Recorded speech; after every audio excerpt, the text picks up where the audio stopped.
1930년대 미국이 경제 공황으로 어려움에 처해졌을 때였습니다.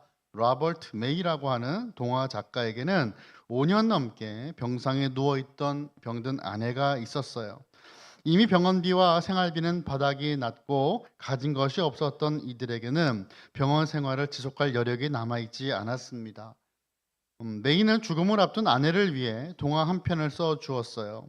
코에서 빨간 불빛을 비추는 사슴 루돌프에 관한 이야기였습니다. 루돌프는 특이한 자신의 코 때문에 친구들에게 많은 놀림을 받았지만 잔뜩 흐렸던 어느 크리스마스 날 어둠을 밝히는 루돌프의 코 때문에 산타클로스가 안전하게 선물을 전할 수 있었다는 이야기입니다. 메이는 아내에게 밝은 희망을 이야기해 주고 싶었습니다. 아내는 남편의 사랑이 담긴 동화에 감동을 받았어요. 아내는 숨을 거두기 전에 이 동화가 많은 아이들에게 읽히기를 소망했고, 이 동화는 아내의 소원대로 많은 정말 사람들에게 지금까지도 읽혀지고 화제가 되는 또 귀한 이야기가 되었죠. 물론 복음이 담긴 이야기는 아닙니다. 그런데 힘이 들 때 누군가에게 소망이 되는 이러한 동화도 힘이 되어줄 수 있다면 우리의 구원을 선물로 주신 예수님의 복음은 참 희망이며 소망인 줄 믿으시는 저와 여러분 되시기를 간절히 소원합니다. 루돌프의 반짝이는 코처럼 우리의 말 한마디와 우리의 따뜻한 사랑이 누군가에게는 복음을 비추는 귀한 이야기가 되고 삶이 되기를 간절히 소원합니다. 예수님이 태어나신 성탄이 바로 오늘입니다. 오늘 본문에는 예수님의 또 다른 이름이 나오죠. 그 이름은 바로 임마누엘입니다. 임마누엘의 뜻은 무엇입니까? 하나님께서 함께 하신다라는 것이죠. 오늘 본문 23절을 보니까 이렇게 말씀하는데 같이 읽겠습니다. 시작. 보라, 처녀가 잉태하여 아들을 낳을 것이요 그의 이름은 임마누엘이라 하리라 하셨으니 이를 번역한즉 하나님이 우리와 함께 계시다 함이라. 아멘. 이사야 7장 14절의 말씀을 인용한 말씀이지요. 처녀가 잉태하여 아들을 낳을 것이다라고 하는 말씀, 참 비상식적이고 일어날 수 없을 것 같은 말씀이지만 실제로 일어나게 되었습니다. 요셉의 꿈에 나타난 천사가 요셉에게 메시지를 전해 주었습니다. 예수님께서 성령으로 잉태된 모든 일들이 선지자 이사야의 말씀을 이루려 하심이었다라는 것이었어요. 이사야는 앞으로 태어날 메시아의 이름이 임마누엘이라고 하였습니다. 하나님이 우리와 함께 계시다라는 의미예요. 예수님은 우리의 구원자이실 뿐 아니라 지금 이 시간 우리와 함께 하시는 임마누엘의 하나님이십니다. 임이라고 하는 것은 함께라는 말이에요. 마누라는 것은 우리와라는 뜻이고 이것은 것은 하나님이죠. 하나님께서 우리와 함께 하시는데 그분이 바로 예수 그리스도이십니다. 그렇다면 왜 천사가 꿈에 나타나 이 말씀을 전합니까? 오늘 본문 18절을 보니까요. 성령으로 아이가 잉태되었다는 소식을 요셉이 듣게 되는데 지금 이렇게 말씀하죠. 예수 그리스도의 나심은 이러하니라. 그의 어머니 마리아가 요셉과 약혼하고 동거하기 전에 성령으로 잉태된 것이 나타났더니라고 말씀합니다. 예수님의 탄생에 대한 비하인드 스토리가 실려져 있는 이 누가복음, 마태복음보다는 조금 더 디테일하게 기록되어 있지 않습니까? 근데 이 마태복음을 짧게 간결하게 설명을 해요. 요셉이 마리아와 결혼하기 전에 그가 잉태된 것을 보고 나타났다라는 것을 지금 기록하고 있다라는 것이죠. 주 1세기에 약혼이라는 것은 법적으로 혼인과도 같은 효력을 지녔습니다. 아직 결혼하지 않고 결혼을 약속한 약혼이었지만 19절을 보면 요셉을 뭐라고 표현하냐면 남편 요셉이다라고 기록하죠. 그의 남편 요셉은 의로운 사람이라 그를 드러내지 아니하고 가만히 끊고자 하여라고 말씀했어요. 율법에 따르면요. 간음은 약혼을 파기하는 사유가 되었어요. 그래서 약혼 기간에 간음을 저지르면 그 대가로 돌에 맞아 죽는 겁니다. 1년 정도 약혼의 기간이 있는데 그 1년은 결국 그 사람이 순결하다는 것을 보여주는 기간입니다. 그런데 임신을 해버렸어요. 그럼 결국에는 율법대로 하면 죽어야 돼요. 요셉은 하지만 의로운 사람이라고 말씀합니다. 여기서 의롭다라고 하는 것은 긍휼과 배려심이 많다는 뜻이 아니에요. 의롭다라는 것은 하나님의 뜻을 철저하게 순종한다, 지킨다라는 의미죠. 근데 조금 뒤로 가 보시면 이 말씀 보면 가만히 끊고자 하여라고 말씀합니다. 요셉이 임신한 마리아를 드러내지 않고 조용히 파혼하는 모습에서 그의 성품이 나타나는 거죠. 아내의 음행을 확인한 남편이라면 마리아의 임신을 공적으로 드러내고 이혼을 택하겠지만 요셉은 가만히 조용히 이혼을 하려 했어요.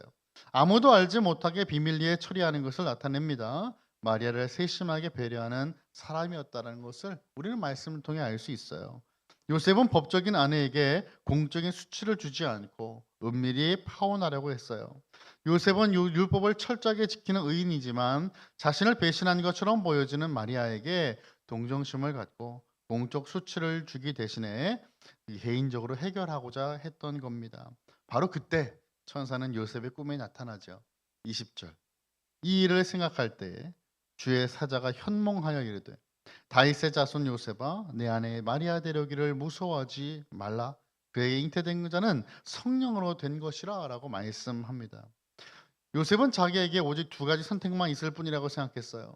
공개적인 파혼이냐 아니면 가만히 끊는 것이냐. 둘 중에 하나로만 생각했는데 하나님은 요셉을 위한 또 다른 방안을 제시하셨어요. 무엇일까요? 마리아를 아내로 데려오라고 하는 것이었습니다. 하나님께서는 종종 우리가 생각하는 것보다 더 많은 선택 방안이 있다는 것을 우리에게 보여주세요. 비록 요셉이 혼인을 없었던 것으로 함으로 옳은 일을 행하는 것처럼 보여질 수도 있겠지만 그것은 하나님 편에서는 결코 옳은 결정이 아니었어요. 하나님은 우리에게 동일하게 역사를 행하십니다. 우리가 하나님의 뜻을 결정할 수 있도록 도와주세요. 우리는 항상 하나님의 지혜를 구해야 하는데 특히 우리의 결정이 다른 이에게 영향을 미칠 때에는 더욱더 하나님의 인도하심을 구해야 합니다. 요셉이 의인이라고 했어요. 꿈으로 천사를 통해 말씀하신 하나님은 이제 온 인류를 구원하기 위해 요셉을 사용하십니다. 요셉은 의와 자비의 조화를 우리에게 보여주죠. 이 모습, 요셉의 태도는요. 마태복음 전체에 나타나는 의로우심과 자비로우심의 그 예수 그리스도를 통해 이제는 그 모습이 실현이 되고 교회를 통해 행해져야 된다는 주님의 의로움과 자비하심이 교회를 통해 이제는 행해야 된다는 말씀 우리에게 미리 보기로 보여주시는 것이죠. 요셉이 조용히 끊어내려고 했기 때문에 천사가 꿈에서 나타나 마리아의 임신은 하나님에 의한 것이었다라는 것을 알려줍니다. 천사는 아이의 이름을 예수라고 지으라고 말씀하는데 21절을 우리 한번 같이 읽어보겠습니다. 21절 시작. 이는 그가 자기 백성을 그들의 죄에서 구원할 자이심이라 하니라. 아멘. 예수님이 어떤 사역을 하시기 위해 성육신 하셨는가 말씀하죠. 자기 백성을 구원하는 것이었어요. 우리는 구원이 필요하죠. 구원이 필요 없는데 예수님께서 이 땅에 오시는 게 아니에요. 죄에서 구원받은 백성은 이스라엘과 이방인들로 구성된 새로운 하나님의 백성입니다. 결국 새 백성이라고 하는 이 정체성은 그리스도의 몸된 교회다라는 것이 나타나죠. 죄는 하나님과 백성을 분리해 버립니다. 속박합니다. 결국 갇히게 합니다. 포로 상태가 된 이스라엘의 희망은 무엇일까요? 결국 죄의 문제가 해결되는 것입니다. 그런데 우리는 스스로 해결할 수가 없어요. 그래서 하나님이 그 죄의 문제를 해결해 주셔야만 하는 것입니다. 예수님은 대속의 고난과 죽음으로 백성들을 구원하실 거예요. 예수님이 많은 사람을 위한 대속의 피를 흘리신 그림은 우리는 이사야서 53장을 통해서 익히 보았습니다. 고난받는 종의 모습으로 나타났습니다. 유대인들이 생각했던 왕의 모습과 달리 예수님은 자기 백성의 죄에서 그들을 구원하셨다는 거예요. 이스라엘 백성들은 단순하게 로마로부터 해방시켜줄 메시아를 왕을 간구했죠. 하지만 예수님은 그보다 그 이상의 것을 우리에게 주셨다라는 거예요. 바로 죄로부터의 구원이고 해방이었습니다. 세상의 문제는 결국 죄의 문제죠. 죄는 인간 스스로 해결할 수 없는 문제이기 때문입니다. 하지만 우리와 함께 하시는 하나님이 나의 죄의 문제를 해결하십니다. 죄는 모든 민족의 문제죠. 그러니까요. 창세기 12장 2절에 나타난 하나님께서 아브라함에 약속하신 모든 민족이 아브라함을 통해 복을 받을 것이다라고 하는 약속은 이 죄의 용서를 통해서 성취가 되는 겁니다. 창세기 12장 2절의 말씀입니다. 내가 너로 큰 민족을 이루고 내게 복을 주어 내 이름을 창대하게 하리니 너는 복이 될지라. 아멘. 또한 이사야서 52장 7절의 말씀 보니까 복음을 이렇게 소개하고 있습니다. 좋은 소식을 전하며 평화를 공포하며 복된 좋은 소식을 가져오며 구원을 공포하며 시온을 향하여 이르기를 내 하나님이 통치하신다 하는 자의 산을 넘는 발이 어찌 그리 아름다운가라고 말씀합니다. 좋은 소식, 복음이 무엇입니까? 복음은 하나님이 다스리셔서 통치하시며 이 나라를 회복하기 시작하셨다는 소식이 바로 복음이에요. 나에게만 좋은 소식이고 다른 에게 나쁜 소식이 아니라 우리 모두에게 좋은 소식이 바로 복음입니다. 회복된 나라가 오는 증거로 예수님은 죄인들을 그들의 죄에서 구원하셨어요. 이러한 점에서 예수님의 탄생 소식이 모든 인류에게 복음이 되는 것입니다. 천사는 꿈에서 이사야에 나타난 예언의 말씀을 증거합니다. 23절의 말씀을 같이 또 한번 읽어보겠습니다. 시작. 보라, 처녀가 잉태하여 아들을 낳을 것이요 그의 이름은 임마누엘이라 하리라 하셨으니 이를 번역한즉 하나님이 우리와 함께 계시다 함이라. 아멘. 아멘. 마태복음이 나오는 10가지 예언 성취 가운데 첫 번째 말씀이 기록됩니다. 예수님의 탄생에 대한 마태의 이 설명이 이제는 공식적으로 시작이 되고 있어요. 마리아의 잉태는 결국 이사야 7장 14절의 그 말씀에 대한 성취인 것입니다. 이사야서 기록될 당시는 남유다가 가장 어려운 시절을 지나가고 있었던 때였습니다. 결국 멸망을 향해 달려가고 있었던 때였죠. 칠흑 같은 어둠 가운데 남유다에게는 처녀의 몸에서 태어난 아기 임마누엘, 그 하나님의 함께하심을 알리는 표적은 소망이 되고 그에게는 희망이었어요. 임마누엘의 의미를 두 가지로 정리하며 말씀을 한번 우리가 살펴보겠습니다. 첫째는요, 임마누엘이 무엇인가? 하나님이 구원을 위해 세상에 개입하시는 하나님의 방식입니다. 방식이에요. 구원의 방식이었어요. 자기 백성과 함께 하시는 것으로 그들을 구원하셨습니다.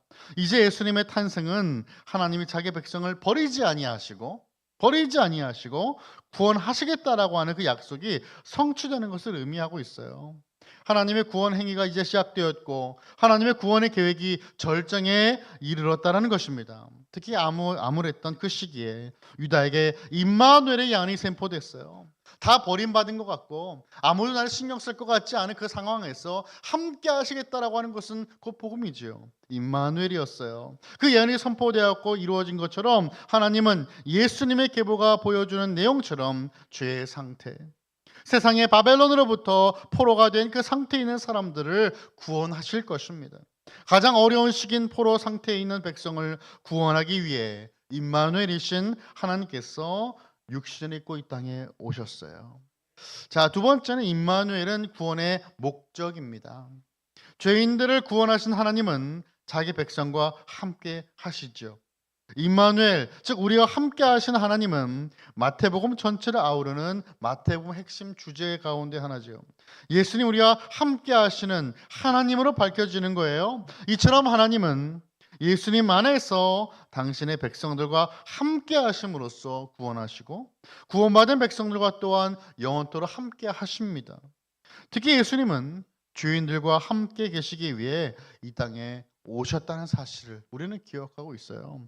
마태복음 9장 13절의 말씀은 이렇게 말씀하죠. 너희는 가서 네가 긍휼을 원하고 제사를 원하지 아니하노라 하신 뜻이 무엇인지 배우라. 나는 의인을 부르러 온 것이 아니요 죄인을 부르러 왔노라 하시니라. 죄인들과 함께 계시는 것이 구원과 해방을 베푸는 방식이었죠. 그래서 예수님은 고난받는 종으로서 십자가에 달리는 수치를 겪으시면서도 우리와 함께 하시는 것입니다. 함께 하시는 거예요. 내가 너와 함께 하겠다고 약속하시는 것입니다. 예수님은 구원하실 때에도 우리와 함께 하시지만 구원받은 백성과는 영원히 함께 하십니다. 이런 천사의 메시지를 받고 요셉은 어떤 반응을 보일까요? 아니, 여러분들의 꿈에 하나님이 이런 말씀 주신다면 어떻게 행하시겠어요? 24절 25절 말씀 보니까 요셉은 이렇게 행하였습니다. 함께 읽겠습니다. 시작. 요셉이 잠에서 깨어 일어나 주의 사자의 본부대로 행하여 그의 아내를 데려왔으나 아들을 낳기까지 동침하지 아니하더니 낳음의 이름을 예수라 하니라. 아멘. 24절에서요. 요셉이 지금 뭐라고 표현되어 있냐면요. 잠에서 깨어났을 때 일어났다 그랬어요.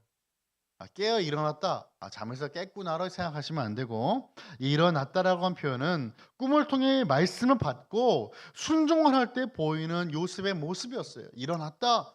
순종하기 위해 나아간다라는 것이에요. 결국 믿음으로 이 사실을 받기로 했습니다. 마리아를 집으로 데려오는 행위는 이 결혼이 이제 공적으로 완료가 되었다는 의미예요. 이때부터 공식적인 부부로 생활이 시작됩니다. 하지만 요셉은 마리아와 동침하지 않았습니다. 이것으로 예수님께서 성령으로 잉태가 되어 태어난 사실을 확증하는 일에 요셉이 함께해요. 그 일에 기여하게 돼요. 증인이 됩니다. 하나님이 행하셨다는 것에 대한 증인이죠. 이처럼 요셉의 순종은 마리아를 아내로 받아들이고 아들을 낳기까지 아내와 동침하지 않고 아이의 이름을 예수로 짓는 것으로 나타나고 있어요. 이 믿음 때문에 처녀가 아들을 낳는 기적을 얻었고 하나님 우리가 함께 하시는 임마누엘도 경험하게 되는 것입니다. 우리의 구세주는 이렇게 이 땅에 오셨어요.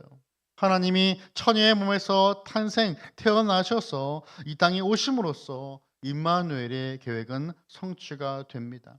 마리아처럼 요셉처럼 하나님은 오늘도 우리를 통해 당신의 기적을 베푸기를 원하시는 것입니다. 믿음으로 반응하여 기적을 이루는 삶을 살아가는 저와 여러분, 우리 모든 칼빈의 가족 되시길 간절히 축원합니다. 남편 요셉은 의로운 사람이라고 했죠. 그리고 그 의로움은 하나님의 뜻에 순종하는 사람이라는 것입니다. 마태복음에서 의는 하나님의 구원 계획과 그 은혜에 대한 순종을 가리키고 있어요. 다시 말하면 하나님의 행위는 언제나 의로우신 것이죠. 하나님은 약속에 의로우십니다. 무슨 말이에요? 약속을 지키시는 하나님이라는 말이죠. 그리고 하나님의 의로운 행위에 인간은 반응해야 합니다. 의인은 어떤 반응을 보입니까? 하나님의 의로운 행위로 반응을 합니다. 바로 순종이에요. 요셉은 이사야서의 예언을 성취하는 일에 순종합니다. 임마누엘의 탄생은 하나님의 능력으로 된 것이지만 하나님의 뜻이 이 땅 가운데 이루어지는 것에는 요셉의 순종이 사용되고 있어요. 순종은 이 땅 가운데 하나님 뜻이 이루어지는 통로입니다. 말씀을 정리합니다. 예수님의 탄생에는 순종이 있습니다. 마리아의 순종이 있고 요셉의 순종이 있습니다.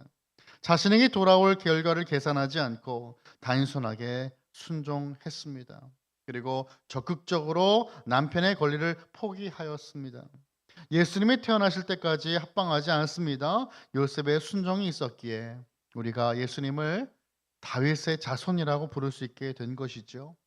여러분, 예수님의 이름의 뜻이 무엇입니까? 예수는 구원자라는 뜻 아닙니까? 우리를 구원하신다는 뜻이에요. 이것이 히브리어로 보면 이 예수아는 바로 여호수아와 같은 이름입니다. 여호수아가 이스라엘 백성을 가나안 땅으로 인도했듯이 예수님은 마음과 삶의 포로 그 죄에서 자기의 백성을 건지셔서 하나님 나라로 들어가게 하려고 이 땅에 오셨습니다. 바로 구원입니다. 또한 선자의 예언대로 이제 성전보다 더 위대한 분으로 오셔서 자기 백성 가운데 함께 하시는 하나님의 임재가 되시는 거예요. 예수님은 성령으로 나셨습니다. 그리고 예수 그리스도를 믿고 그와 연합한 자들을 성령으로 새롭게 창조하시는 것이죠. 하나님께서 함께 하시는 그 임재로 충만케 하실 성령의 역사를 의지하는 저와 여러분, 우리 모두 칼빈의 원소 다 되시기를 예수님의 이름으로 간절히 축원합니다.